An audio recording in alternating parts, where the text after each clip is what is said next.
Okay, welcome everybody. The stream should be transferring over. People of YouTube, let me know when you can hear me. Here's the agenda. Generally, business as usual. So we'll start with testing and release updates. Ongoing audit from Lease Authority. I believe the intention is to release an initial report kind of for internal review. It might be tomorrow, it might be Monday. From my understanding, they haven't found anything crazy, but some recommendations on networking, spec, and some other little things. So we'll share that soon. The intention from there is to kind of discuss it, figure out what needs to be changed with respect to the audit, and get out a release as soon as possible. This release will also include a number of minor things. There's kind of some ongoing work on some of the subtleties in the networking spec. There's a couple of PRs up right now under review, so that stuff will go on as well. The changes to the spec are kind of moving outward, which is good. Definitely much more to the networking spec than to the actual state transition function recently, so that is good. I am looking into the fork choice tests. Likely what we're going to do is expand upon some initial work done by the Harmony team and do integration tests. I did want to ask y'all if there is value in doing kind of some per function unit tests. I know that you're using much more sophisticated algorithms than the spec provides now, and I wonder if there is any value to these unit tests and whether you have like kind of the interface to actually be able to test them. So specifically like testing on attestation, testing on block, testing that kind of stuff, and kind of the internal results of that. Is there? I think even if someone has a complex implementation like a proto array, we always have the reference implementation to compare the fancy one with a reference one. So we can use, we can test at least the reference one against your test vectors. Is that true across the board? Yeah, so the Proto's version of proto array doesn't work for the present Eth2 as we have it. It was like for a previous version before all the bounce attack stuff.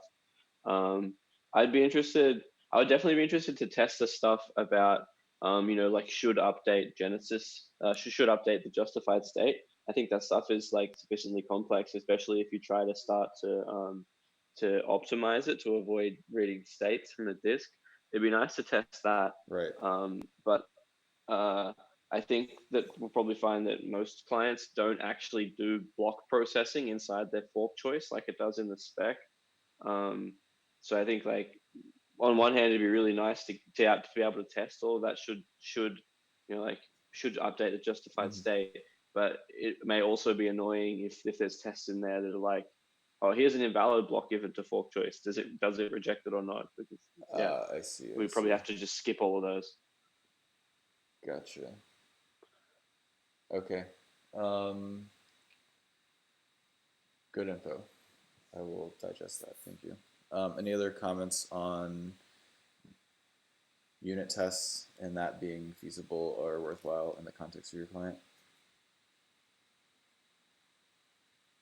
Paul, do you mind explaining like if you don't run like importing a block inside like the fork choice, how do you implement like the fork choice? So ours just works under the assumption that any block provided to our fork choice function has already run through per block processing and is valid. Oh, thank you. That makes sense. Yeah. No worries. May I add a few cents Yeah, here? please. Yeah, just to say that this integrational format of tests is useful for any kind of optimized or sophisticated implementation of the fork choice. So it should work whatever you use, as long as this implementation supports the fork choice interface, which is specified.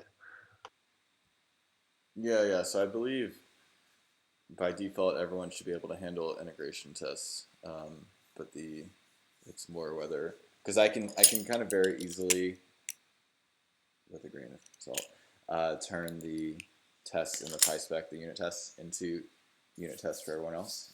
But I just don't know if I wanted to get a handle on whether that's valuable. Okay, so I'm digging into that, and hope to provide you with something next week and a half. I guess the tricky part. Sorry. Yeah, I guess the tricky part would be to like with those tests that involve like actually having like a full chain of blocks with all these attestations instead of like smaller unit tests. It'd just be, I guess, get tricky to actually come up with valid scenarios. Like you need to get most all the validators to Yeah. to test and swap things and stuff like that. Yeah, I guess that's the only problem with that one. the main problem with the integration tests, why we've avoided them, is they're very. We've had trouble coming up with a succinct way to write them, and so they end up being kind of like pretty ad hoc and verbose. But if we can even get out small but representative scenarios and integration tests, I think that get us a long way. Yeah, we're at a space where an infinite improvement is possible. So it's a good space to be.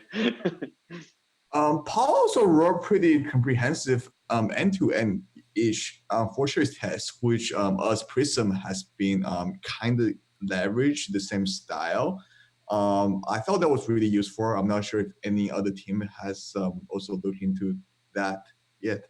Paul, what are the format of those? Yeah, thanks, Terence. Appreciate it. They are, so I've looked at my ones, obviously, and I've also looked at Mikhail's ones. Sorry if I didn't, I'm just calling them Mikhail and other people involved. And the ones that I have are very much like they're very simple, as in like, here's a bunch of hashes, here's some votes on the hashes, and then now where is the head? Right. Okay. So they skip a lot of that. Like they don't actually have like full blocks, and they don't go through all of this sort of stuff. So they're like on that side where they're not, they wouldn't work at all with the current like spec implementation, but they are actually really easy to just generate like pathological scenarios where things are weird. Yeah. Okay. Did you have another question in there? I think I got distracted. I just was wondering what they look like. I'll take a look at those too. Thanks. Yeah, cool. No worries. And one more thing to add is that our original intention was like use integration tests for common scenarios and for some kind of complex scenarios. But if there is something, some checks that are really difficult to implement in integration tests, then fall back to unit tests. For example, a good example of unit testing is like updating of justified and best justified epochs checkpoints. Great. Thanks. Proto might join us at the end of this call. I think he's traveling right now, but he had a couple of notes. He's working on a testing tool called Eth2.0 Call. It's implemented RPC and packaged the network components for use. Looking to wrap it into a REPL for people to interact and test with clients. He's also working on the package spec PR, which is going to allow for people to easily run like pip install PySpec, which will be useful to people looking to experiment and run stuff against the PySpec. Proto comes, he can talk a little bit more about his Eth2.0 tool, but you can check out progress in the repo I just shared.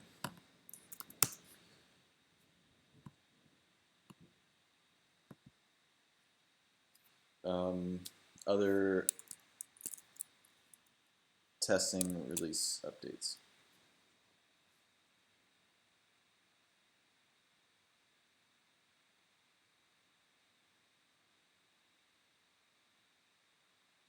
Great. Client updates. Let's start with Artemis. I gotta remind Danny that it's actually Teku. Thank you, Dan. Sorry. Teku. I got it. Hi, this is Jem from Teku, previously named Artemis. So currently, Meredith is continuing work on getting Sync up and running. We started testing against Prism Sapphire testnet, and we're working through incompatibilities and other issues as they come up. Anton is working on our version of Proto's backing binary Merkle tree to improve our hashing performance. Thanks to Ben, our 10.1 BLS implementation is ready to go. Adrian is working on general stability and scalability of the code base, and I've been finishing work on following Eth2.0 chain for deposits at a distance behind. So that's where we're at. Cool. What was the first issue you ran into trying to connect to the Prism testnet? I think the first issue, although like if Meredith is online, she'll probably be better at answering it. I think the first issue was that like we had a different understanding of the beacon blocks by range request with Prism, but I think we already like adapted to what they've like what their understanding was, and I think that was just like getting blocks up to like the specified slot versus like the counting skipped slots or not was like the Okay, issue. Gotcha. And like, Prism was counting them, and like we were not counting them, and so now we also count them. Cool. Great. Glad to hear you all working on that.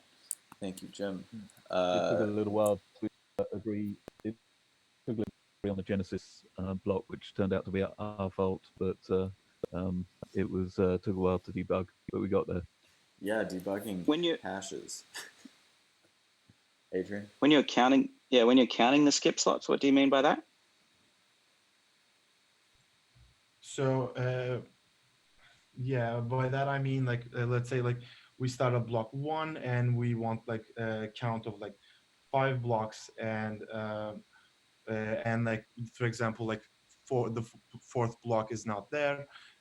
Instead of like finishing at 6, we is like again like finish at like 5. We think of like this like skip slot 4 as like a block, like we would have returned the block if it was there, but no, if it was not there, like we don't care, we don't go up until 6, we again like finish at 5. Right, so it's at a start slot, give me all the blocks from start slot to count slot, or start slot plus count, rather than give me this many count number of blocks. Yeah, all good. Thank you. Adrian, like I'm curious. is that your understanding as well? Is that like Lighthouse implementation as well? Just curious. Yeah, that's what we do as well. Perfect. Okay. I'm curious. So, if I understand it right, the effect that you were seeing was basically that you were getting more blocks than you asked for, right?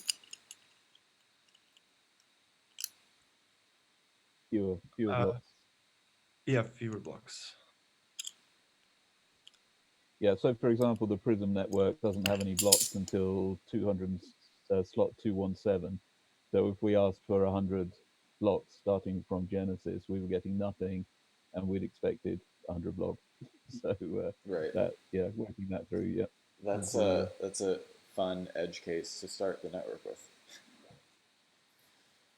Well, because I think the spec actually says that, let's say there are no blocks in the range 0 to 100, and you ask for 0 to 100, you should get 0 blocks. Yeah. There's an example in the spec that points that out, right? Yeah, Yeah. I think we're there now. Okay, cool. And then what do you do when the other guy doesn't send you the blocks you expected? Like, how do you handle that?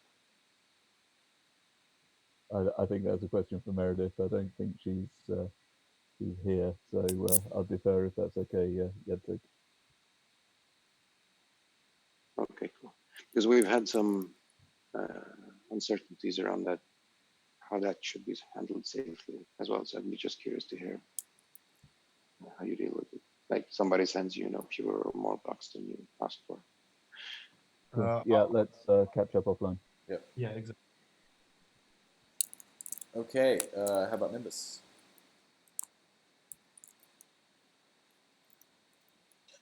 Hi. So, as we said last time, the whole team is in Brussels. The first thing we did got impressive reception by the community. We were running Nimbus on our own phones as the testnet that we have. So at least that proves that Beacon Chain works on mobile and not just Raspberry Pi. Otherwise, since we're all there, we decided on a new way to communicate our milestones and how we work on the Nimbus. So now we have public milestones with various projects that are dispatched into to everyone. On the core Beacon Chain side, we updated our SSZ parser to better handle the malformatted SSC. And we started about a month ago a sync refactoring, and it's currently 90% done. On the testing side, we are ironing out 10.1 spec bugs. We also fixed a fuzzing bug that was highlighted by the Beacon Fuzz team. And we are also re-enabling tests that we disabled during the 10.x transitions and that we forgot to re-enable. And otherwise, we are currently hiring. So we hired a new Nimbus dev. We are still looking for junior developers and a tech writer. And that's all. Great, thank you. Trinity, and the phone demo was very cool, very exciting. Trinity. Everyone. Generally just working towards version 10.1 of the spec. We merged in the work to pull out our validator client as a separate binary, some more work on the Beacon node validator client APIs, progress on disk v5, more progress on our Eth2.0 integration. A big one is we finally merged our port of pilot P2P to Trio, which again is working towards concurrency stability, which is kind of a Python detail. And yeah, just general spec updates to version 10.1. And that's pretty much it. Great, thank you. Let's start. Hey, so we are still integrating our new SSC implementation into Lodestar. Turns out we don't have all of the APIs that we need to fully integrate it. We need to be able to generate some proofs if we want to use it for our deposit data. We've all found some strange. We found some loose ends in the TypeScript types. I guess we're using some APIs that not many people use. So we're pushing some of that upstream. We started passing the 0.9.4 spec tests, but we still have some work to do to update our fork choice. But there's no test for that, so not yet, I guess. We've done some research into updating our BLS implementation, I guess. So we're using Harumi's library. I think he just put out a release that maybe brings him in line with the new spec, so we can take a look at that in the next few days. And we've been upgrading our libp2p implementation to this new async version, and we're taking the time to go through and add all the TypeScript typings that aren't there because it's written in JavaScript, and we're hoping to push a lot of that upstream as well. Cool. So you said you found bugs in TypeScript? Just I guess, loose types, things that aren't actually typed, or like things in the Node API that aren't there, things in the JavaScript standard that aren't actually typed out. Cool, thank you. Yeah, I've been following the progress on Harumi. It seems like he's, I guess if he made a release, maybe he's there, but I know he's at least getting very close and kind of passing spec tests and things, so it's exciting. I know a number of teams are waiting on that one. He published on Twitter that it's ready. Great, fantastic, thanks. Thanks, Cayman. Let's do Prism. Okay, guys, Terrence here. Just a few testnet related updates. So we performed the first voluntary exit for the testnet. The exit object was successfully got included in the Bitcoin block, so that's pretty cool to see. And we do have validator slashing protection. It's not running with the validator. It's just a DB. So we're working towards including validator slashing object in the block as well. And then a bunch of few micro optimizations. So we're using a new costume state structure. So since Golang doesn't have immutability over full deep copy of the object, so for state copies, we share references with the parent object instead of copy on read. So that's a lot less easy on the memory side of things. And then a little bit just more testing on the proto array for choice. It's working really great. So thanks to Proto and Paul on that. We're getting that to be more stable on the runtime, observing bugs, and then mostly just decreasing the RAM and CPU usage, and then working on increasing the stick times. That's it. Thanks. Thanks, Terrence. Lighthouse. Yep, thanks, Terrence. So our RFP submission deadline for the UI has passed, and we're selecting a winning candidate this week. So we had several applicants, and we of course appreciate their efforts in applying. We are in the final stages of hiring some additional developers. Thanks to everyone that applied for that. We had more than 20 applicants, which is great to see. Lots of interest. We re-architected some of our concurrency locks to get some better stability and to be a little bit less invasive or heavy-handed. We did some more work on the network upgrade. Adrian did. So by the next call, we expect to have upgrade our network stack to include noise, snappy compression, and the native attestation aggregation strategy. We're passing the version 10.1 tests, hoping to merge into master this week, just dealing with some kind of wider code base things. We're in the process of starting a 100K validated testnet, and we're optimizing that to make sure it can comfortably run on lower spec devices like kind of cheaper AWS machines. We're running large, we found that running large validated accounts has been really good for uncovering efficiencies that are hidden when we're using smaller states. As such, we're in the process of rewriting our attestation processing and looking to get orders of magnitude improvement on that. And we had a pretty fun troubleshooting session trying to deal with some higher RAM usage on large validated accounts. And we found that we were experiencing memory fragmentation because our tree hash cache was made up of lots of little small heap allocations.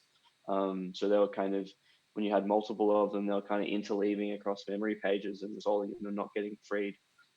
And it's because Rust doesn't have a compacting garbage collector. So we built an abstraction to allow storing these multiple smaller lists in just one big allocation. This worked well, reduced our memory usage by more than half. Didn't really affect performance, but then we managed to move some allocations from the heap onto the stack and managed to shave 70% off our 100K state hashing times, which is really good. That's it from us. Cool. Thanks, Paul. Is there anyone from Nethermind here?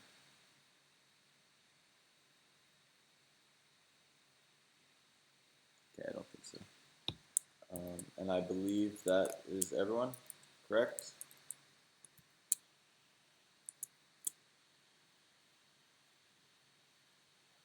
Great. Research updates. Start with Vitalik. Research updates from myself. So I've been kind of going off into a corner and thinking about kind of longer term problems around like 51% attack detection and 51% attack recovery. And I think there were a couple of kind of insights that we had in terms of kind of how to move the protocol in a direction more favorable to these kinds of things. And the first kind of big suggestion that I had was basically to come up with a way to be able to include beacon chain uncle blocks. And so far, kind of no further concrete suggestions from that, except just that this is something that if we want to do it, it's worth kind of starting to think about earlier. And the specific way in which we would handle those things also depends a lot on kind of some like specific choices in terms of how we end up doing things like execution environments and data inclusion, for example. The next thing I'm trying to think through is basically if there's backwards compatible ways to introduce ways to kind of detect edge cases. So basically, like where an attacker tries to censor blocks for just long enough that they get of the network thinks that they're censoring, and the other part of the network doesn't think that they're censoring. And there's some progress on that front. I guess one kind of decision point that I kind of realizing that we'll have at some point is basically figuring out kind of exactly how we would end up treating successful 51% attacks. So this would basically be cases where some fraudulent block with bad execution or potentially bad data gets included, and then would the chain have to be reverted, or would the chain have to be treated in some other way? Basically, but that's still kind of a longer term concern at this point. Yeah, so short term, I'm kind of planning to probably do any research at some post at some point of just kind of the basic techniques for and basically another round of kind of 51% attack detection and prevention that's a bit more kind of abstract and longer term. Cool. Thank you. Other research updates. Yeah, I can do quote. Great. So yeah. So we have actually a few things. So we are 5. So we've been working on an ETH2 general book that makes a lot of the topics accessible and works as an on-ramp into phase 1 and phase 2 discussions. We've been working on that with Kelvin Fichter, and we are 5 chapters into that book right now.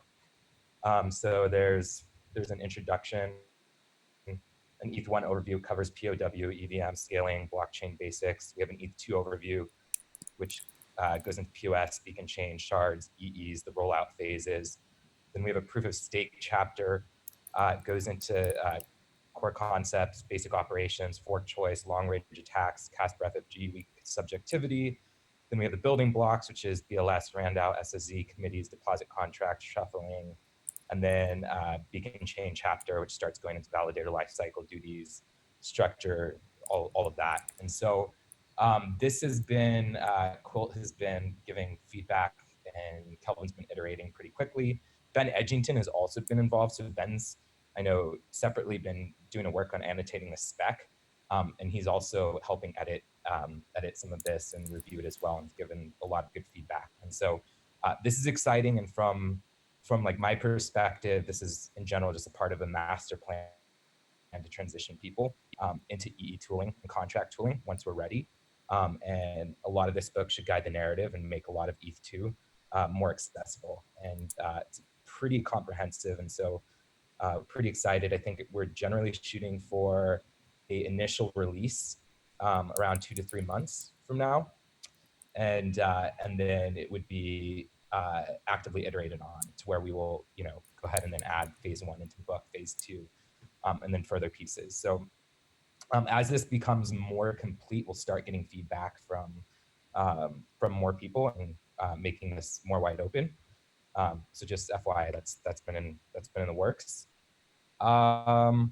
One thing that's been interesting to us is, so we've realized that there are some, I guess, higher level questions in phase 2 that we generally need to situate. So we've been brainstorming with EWASM, some of the Eth2 research team on some of these questions. And so over the last week, we've mainly been working on scenarios, writing things up, showing how everything end to end, from state providers to state access, EE communication, upgradability, everything, how they kind of overlap to try and produce, general plan A and plan B. And so we can all kind of make a decision on final scope and direction. So that's been a pretty big effort. One thing, this is super interesting. So the state provider post that Ansgar and Sam did originally went deep on this discussion around dynamic state access versus static state access. And one of the things that, so dynamic state access is very much a used pattern in ETH1. And so one of the things in that post is it kind of took maybe a skeptical view on using, on switching over to static state access in ETH2. But we're actually realizing that maybe we took too skeptical of a view on that. And so we're diving into an exploration here. And in fact, have realized how moving towards a static state access model can bring a lot of benefits. So one is we could get synchronous communication between EEs. It simplifies the state provider network drastically. And a lot of things that are interesting, like it actually works more, it seems to work more toward a kind of ownership borrowing model that you would like kind of see in something like patterns in Rust as an example. And so diving into this analysis, the first thing we've done is Sam Wilson has extended the Solidity compiler into Yule. So we've added taint analysis. So we're actually able to run taint analysis on current contracts in ETH1. And we're able to see which contracts are using dynamic state access. So this is pretty cool. This is working. We have a branch in progress. It needs to be expanded. There's some cases that it's not catching. And so the point of this is twofold. One, so we can kind of see the different patterns that are existing in ETH1 and evaluate those. The other is if we do push towards a static state access model, then ultimately we need to provide tooling for developers if they're writing a contract in Solidity, for example, or Viper that warns them if they're using dynamic state patterns. And so this is, in order to like do this realistically, this taint analysis, we would actually need to add to the tooling. And so this is pretty cool. So we're showing a lot of promise here. Ansgar has been analyzing contracts by hand. So he started with Uniswap. And so he's kind of put the scenario of what would Uniswap look like if we move that to a static state access model. And it seems like we're able to accomplish that with some minor changes. So this is just the beginning. We're also looking at a on-chain queue-based DEX, some of the patterns around that. And then we'll also want to start looking at other patterns that of other major contracts in ETH1 right now. So this is in progress, and I think this will be really interesting. We're excited to kind of share results around that. On the other side of things, so we've been talking in these calls about a suite of tools around E development, simulating shards. So this continues to move forward. Greg has been working on the simulator, and he's been updating the internals to match the phase 1 spec that has been in progress. And so now he's building an SDK around the actual simulation server. That's the next step And so when we say simulation, this is kind of like the ganache of ETH2 is what we think of this as. And then there's a work around a repo called Ease, which we would consider kind of like the truffle. And so again, if you look at our Quilt repos, you can see these things in progress. Right now, we've started, gotten it to where there's a library to create a common E project template. So this includes like the E source, the wrapper stubs, and test stubs. And so the goal is that this is like a unified workflow for developing and then deploying it to the simulator and then running the tests on it. So part of this suite is plugging in different modules and libraries. These are different like libraries that would pre-exist in EE. You might want to use, particular try for a proof backend, or different memory backends. So Matt continues to work on that. He's and creating generic interfaces to create these multi-proofs on the fly. So that's been moving forward quite well. Yeah, so these are all the updates from Quilt. We've been staying productive and trying to stay heads down. If you haven't heard as much from us. Sweet. There's a lot going on. Appreciate all the updates.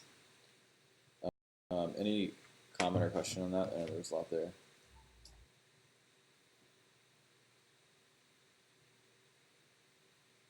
Cool. Really, really excited about the book. Glad to hear there's progress being made. Thank you, Will. Other updates, other research updates. I'll do one for TXRX. Perfect. Okay, so we're working on a construction for a clock sync protocol that is kind of compatible with some of the beacon chain requirements. And we're looking at two approaches, hardening the protocol, and that's kind of like an investigation for a robust clock calibration. And the second one is a kind of a relaxed adversarial model. And so we're still kind of like working on some requirements and documenting those. We're helping Quilt with some EE tooling. And so we kind of have put some resources towards working on Ease with them. And we're working on a paper for a one-way bridge and our finger cuffs two-way bridge. And that's going to be probably out in a week, pending review. And cross-shard transaction simulation in Python is still ongoing. And that covers it for us. Cool. And a reminder that Eth2.2 is happening on what day? February 22nd, 2/22. Yeah, cool. But yeah, so that's happening. Can I just say as an aside, Yep. There's a slot for ETH2 that's opened up at Consensus 2020. Pooja has gotten that for us. And so if there are people interested in participating, like Consensus, not with the Y, with the U, the conference that they have in New York in May. And so they want to kind of like get more technical anyway. So I put some stuff in the sharding getter if you're interested. Thanks, Joseph. Other research updates before we move on.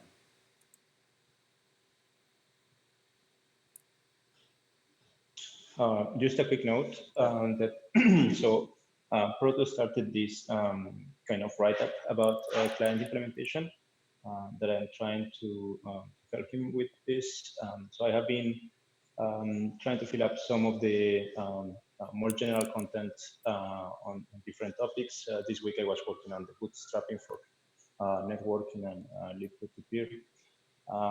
So yeah, we expect to have a first complete draft by the time of Eth Barcelona, which is in the middle of May. And so yeah, I try to provide them content because I think it's easier to continue to help contributing when there is already some kind of initial test and starting from scratch. So yeah, I just want to invite all the clients, developers to contribute to the write-up. You can find the link in the education channel in the Discord, and I will probably put it also in the chat. Thank you. Yeah, thanks, Leo. Awesome effort, and yeah, so the education channel is new. Seems like people are discussing this kind of client education doc, but in general, if people want to chat about any of the other general education efforts, it's a good place to chat. Great. Shall we move on?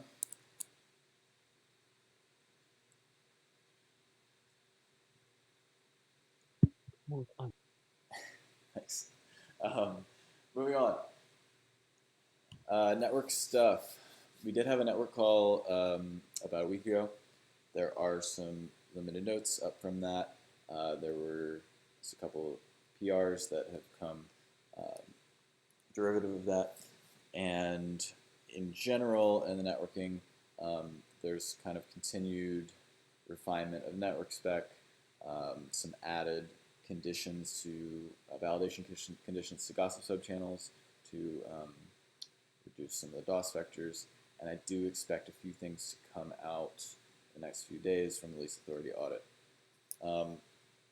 Given when that lease authority audit will be released, I think we'll do a call not next week, but the following to dig deeper into any pending issues, anything else that we want to kind of knock out before some final release,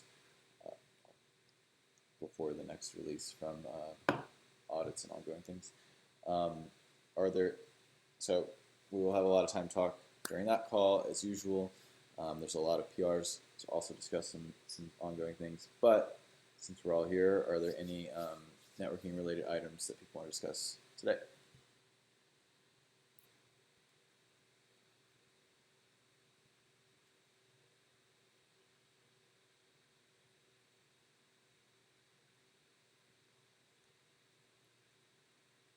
This can also be general questions. I know some people are working through sync and other items for the first time, like we discussed blocks by range request.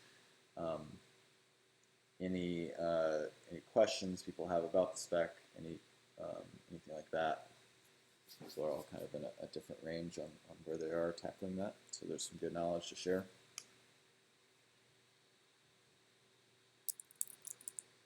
There's currently Proto's made a PR for snappy compression, which might be worth having a discussion about.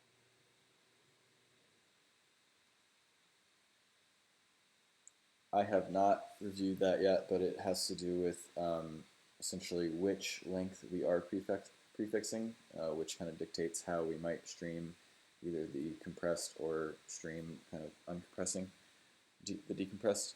Is that what's going on at Eth2? Yeah, that's pretty much it. So if people have the compression kind of already set up, it's probably interesting to have a look at the PR and put your 2 cents in. But yeah, fundamentally, it's pretty much deciding which kind of snappy, whether we're using the frame or just block compression. And if we're using the frame compression, we might have to do a modification in the RPC header, which is pretty much what the PR is about. But yeah, I guess just have a look at it if you haven't seen this before. Thanks, Aid. Any compression ratio statistics, maybe? There's no statistics. I don't actually have any statistics at the moment, but I think Prisms are using it, if I'm not mistaken. I also don't have any statistics on hand, so maybe I can go back and then take a look and then share it with you guys.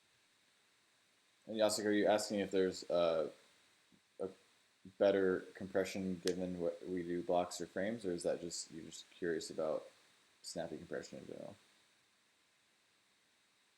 I'm curious how well our data compresses with Gotcha. Snappy, given that it's a lot of hashes and stuff. Like whether, like if it's 2% or 5%, one could ask. Yeah, there's also a lot of zeros. There's a lot of UNT64s that are we're definitely not using all those ranges on the especially the validator registry.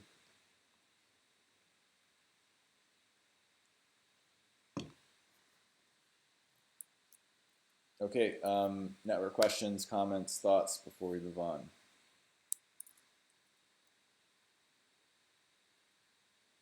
Yeah, okay, one more thing is that libp2p have specified the noise protocol.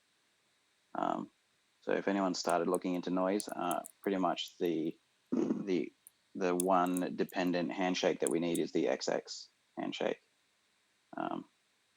Yeah, just as an FYI for people looking into implementing noise. Right, and you've added a PR to make that explicit, right?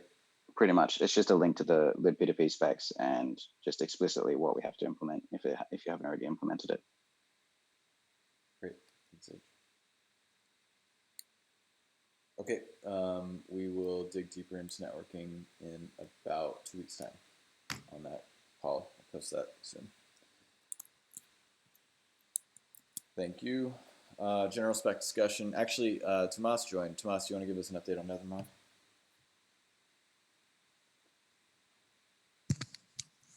Oh, I have a really bad connection here. We'll see if you can hear.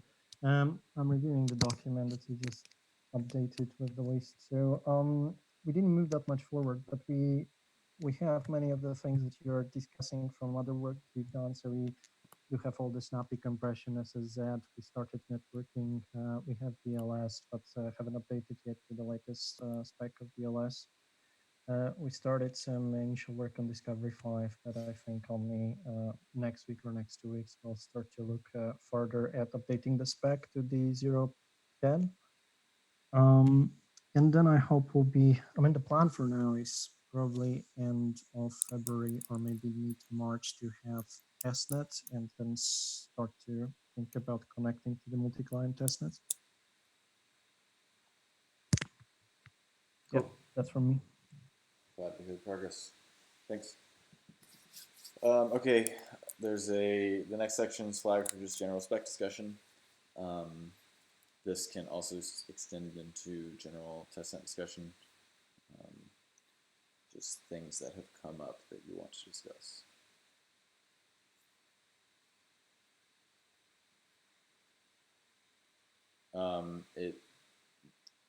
I know Prism's seen this a bunch on their testnet, and it came up in the AMA yesterday. It's kind of a not great features if you miss your first attestation for your first epoch. Your hysteresis drops you down, your effective balance down substantially. So you're kind of like spend a lot of time working your way back up. There's an issue open for discussion there. Very likely we'll make a modification so that it's not quite so punishing if you mess up at the beginning. So that's coming. Other things you want to talk about today?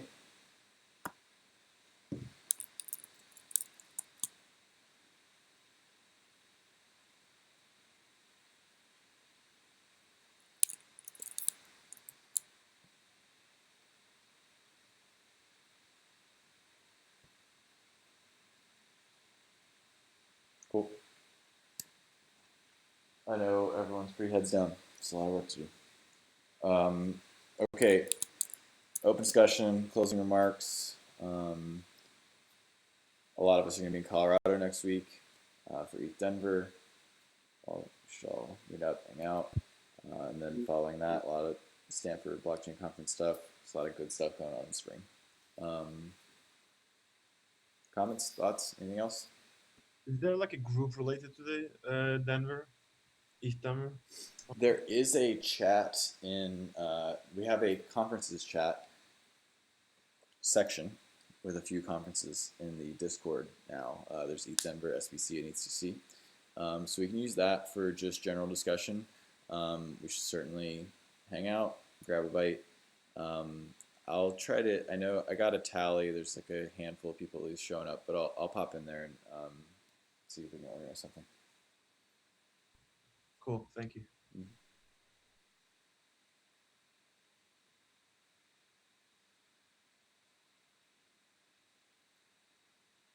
Anything else?